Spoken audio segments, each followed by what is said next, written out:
सरकारी कर्मचारियों, पेंशन भोगियों और आम नागरिकों की 18 सूत्रीय मांगों को लेकर सेंट्रल ट्रेड यूनियंस ने वित्त मंत्री निर्मला सीतारमण को लिखा महत्वपूर्ण पत्र। नमस्कार, स्वागत हम सभी का फिर से एक और नए वीडियो में।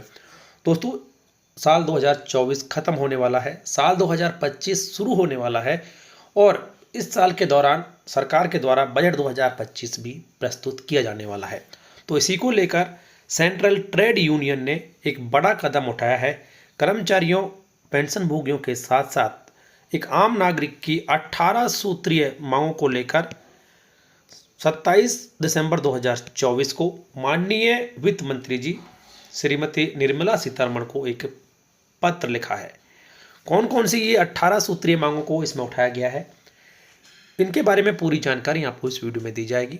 तो वीडियो में बने रहें आप लास्ट तक। जानकारी आपको पसंद आए तो वीडियो को लाइक ज़रूर करें, शेयर करें आपके दोस्तों के साथ, जिससे वो भी इस बड़ी अपडेट के बारे में जान सकें। अभी तक आपने चैनल सब्सक्राइब नहीं किया तो चैनल को सब्सक्राइब कर लें, बेल आइकन जरूर प्रेस कर लें, जिससे हर एक लेटेस्ट अपडेट आप सबसे पहले देख पाएंगे। तो सीधे चलते हैं यहाँ पर मांगों के बारे में। तो सबसे बड़ी मांग यहाँ पर है, और उससे पहले जान लेते हैं कि ये जो मांगें उठाई गई हैं, इन्होंने कहा है कि बजट 2025-26 में इन सभी मांगों को माना जाए और इन पर ध्यान दिया जाए, जिससे कर्मचारियों, पेंशन भोगियों के साथ साथ एक आम नागरिक का भी कल्याण हो सके। तो पहली बड़ी मांग यहाँ पर कि रिसोर्स मोबिलाइजेशन, यानी कि जो सरकार के पास में जो पैसा है उसे हर एक सेक्टर में लगाया जाए, एक आम नागरिक के हित में भी उसे लगाया जाए, जिससे हर एक व्यक्ति का इक्वल डेवलपमेंट हो सके। और यहाँ पर यह भी कहा गया है कि जो जीएसटी पर सरकार जीएसटी लगाई है सरकार ने फूड आइटम्स पर, मेडिसिन्स पर, मेडिकल इंश्योरेंस पर, उन सभी में भी कटौती की जाए। दूसरी मांग यहाँ पर है कि income tax rebate for salaried class. दूसरी अच्छी मांग यहाँ पर उठाई गई है कि जो सैलरीड क्लास है, पेंशन भोगी हैं, उन सभी को इनकम टैक्स में छूट दी जाए, क्योंकि सरकार ने कभी कोई बड़ी छूट अब तक नहीं दी है, इसलिए मांग उठाई गई है कि इनकम टैक्स में भी छूट दी जाए। तीसरी बड़ी मांग कि सोशल सिक्योरिटी फंड का गठन किया जाए और कम से कम 9,000 रुपये मासिक पेंशन के साथ साथ में डीए जो है वो हर एक व्यक्ति को दिया जाए, जिससे वो अपना जीवन यापन व्यतीत कर सके। अगली जो बड़ी मांग यहाँ पर है कि जॉब क्रिएशन, क्योंकि देश में बेरोजगारी ज़्यादा फैली हुई है, तो सरकार को अधिक से अधिक जॉब क्रिएशन पर ध्यान देना चाहिए, जिससे जो बेरोजगार युवा हैं उनको नौकरी मिल सके। तो ये चौथी बड़ी मांग है। उसके बाद में अगली मांग यहाँ पर है एनपीएस, जिसका कि हर एक सरकारी कर्मचारी इंतजार कर रहा है कि कब ये खत्म हो और इसकी जगह पर कब ओल्ड पेंशन स्कीम को लागू किया जाए। तो यहाँ पर ये मांग उठाई गई है कि एनपीएस को तुरंत ख़त्म किया जाए, इसे स्क्रैप कर दिया जाए और इसके बदले पर सरकारी कर्मचारियों के लिए ओल्ड पेंशन स्कीम को लागू किया जाए, जहां पर एक सरकारी कर्मचारी को एक डिफाइंड पेंशन की गारंटी मिलती है। इसके अलावा जो एम्प्लॉयज़ पेंशन स्कीम यानी कि ईपीएस 95 के पेंशनर्स हैं, उनकी जो न्यूनतम पेंशन फिलहाल 1,000 रुपये है, उसे भी बढ़ाकर 9,000 रुपये किया जाए। साथ में ही इस पर महंगाई भत्ते का भुगतान भी किया जाए और इसके लिए सफिशेंट मात्रा में बजट अलोकेशन भी सरकार के द्वारा किया जाए। उसके बाद में अगली मांग जो है वो भी कर्मचारियों और पेंशनर से जुड़ी हुई है। तो वो यहाँ पर है कि 8वें वेतन आयोग का गठन तुरंत प्रभाव से किया जाए, कि 8th पे commission should be constituted immediately. तो तुरंत प्रभाव से 8वें वेतन आयोग का गठन किया जाए। तो इसके बारे में आपकी राय कमेंट बॉक्स में जरूर लिखें। उसके बाद में 7वीं मांग यहाँ पर है कि labour code should be repealed.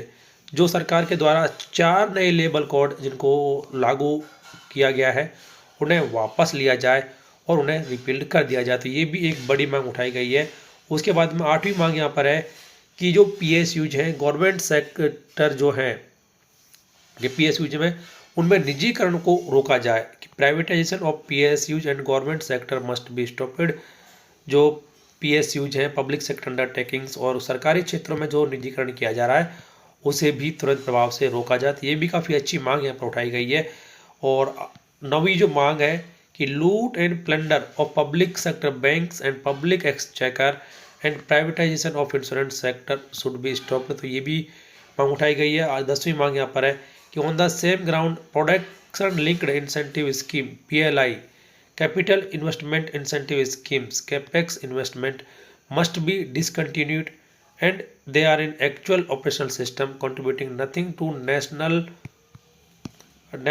economy either in terms of higher value creation or employment generation except becoming an unholy drag on national exchequer। तो इस स्कीम को भी यानी कि पीएलआई और कैपेक्स इंसेंटिव को ख़त्म किए जाने की मांग यहाँ पर उठाई गई है, क्योंकि कई विभागों में ये जो इंसेंटिव है कर्मचारियों को दिया जा रहा है। उसके बाद में stop the move of private LIC and GIC. तो एलआईसी और जीआईसी को जो निजीकरण या फिर प्राइवेटाइजेशन करने का जो प्रयास किया जा रहा है उसे भी ख़त्म किया जाए।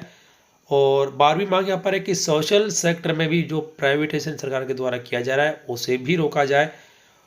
13वीं मांग यहाँ पर है कि रीमैपिंग ऑफ श्रम Suvidha and Samadhan portal as per para 102 of last budget to further ease of doing business, यानी कि बिजनेस को आसान बनाने के लिए जो श्रम सुविधा और समाधान पोर्टल है उसे और कन्वीनियंट किया जाए, जिससे उसका फ़ायदा हर एक जो व्यापारी है वो उठा सके। इसके बाद में चौथी मांग जो है कि प्राइस राइज, जिस तरीके से जो कीमतें बढ़ रही हैं उन पर अंकुश लगाया जाए, क्योंकि काफ़ी ज़्यादा कीमतें बढ़ चुकी हैं। ख़ासतौर से जो पेट्रोलियम आइटम्स हैं उन पर उनकी रेट काफ़ी ज़्यादा हो चुकी है, तो उसको भी रोका जाए। उसके बाद में जो स्कीम वर्कर्स हैं उनके कल्याण के लिए भी कुछ कदम उठाए जाएँ। खासतौर से जो आंगनवाड़ी वर्कर्स हैं, मिड डे मील वर्कर्स हैं, आशा वर्कर्स हैं, आशा किरण वर्कर्स हैं और ब्लॉक फैसिलिटेटर्स हैं, पैरा टीचर्स हैं, यानी कि जितने भी सरकार की स्कीम्स के हैं उनका जो स्टाफ है उनके वेलफेयर के लिए भी कुछ काम किया जाए, उनके वेलफेयर के लिए भी बजट अलोकेट किया जाए। उसके बाद में जो ईपीएफ एम्प्लॉयज़ प्रोविडेंट फंड जो स्कीम है उसको भी बेहतर बनाया जाए, क्योंकि इसमें काफ़ी खामियां हैं, तो उसे भी अच्छा करने की मांग उठाई गई है। और ईएसआईसी को भी और मजबूत बनाने के संबंध में काम किया जाए, ये भी मांग यहाँ पर उठाई गई है। उसके बाद में जो एमएसपी है, मिनिमम सपोर्ट प्राइस की जो बात है, जो कि किसानों की एक बड़ी मांग है, इस पर भी ध्यान दिया जाए और इसको भी अच्छे तरीके से एक अच्छे नज़रिए से देश में लागू किया जाए। तो इन सभी 18 मांगों को लेकर ये सीटीयू के द्वारा माननीय जो हमारी वित्त मंत्री जी हैं उनको पत्र लिखा गया है, जिसमें आप देख सकते हैं कि एनआईटीयूसी, एआईसीटीयूसी, एचएमएस, सीआईटीयू, एआईयूटीएस, काफ़ी जो कर्मचारी और मजदूर संगठन हैं उनके जो पदाधिकारी हैं उनके द्वारा इसको ऑथराइज किया गया है, उनके द्वारा इसको साइन किया गया है और ये पत्र माननीय वित्त मंत्री जी को भेज दिया गया है। तो काफ़ी बड़ा कदम ये उठाया गया है। इसके बारे में आपकी राय कमेंट बॉक्स में जरूर लिखें कि कौन कौन सी मांग आपकी इस बजट में मानी जा सकती है, आपको फ़ायदा मिल सकता है। तो फिलहाल इस वीडियो में इतना ही। वीडियो को लाइक कर दें, शेयर कर दें। अभी तक चैनल सब्सक्राइब नहीं किया तो चैनल को सब्सक्राइब कर बेल आइकन प्रेस कर लें और नोटिफिकेशन ऑन कर दें, जिससे हर एक लेटेस्ट अपडेट आप सबसे पहले देख पाएंगे।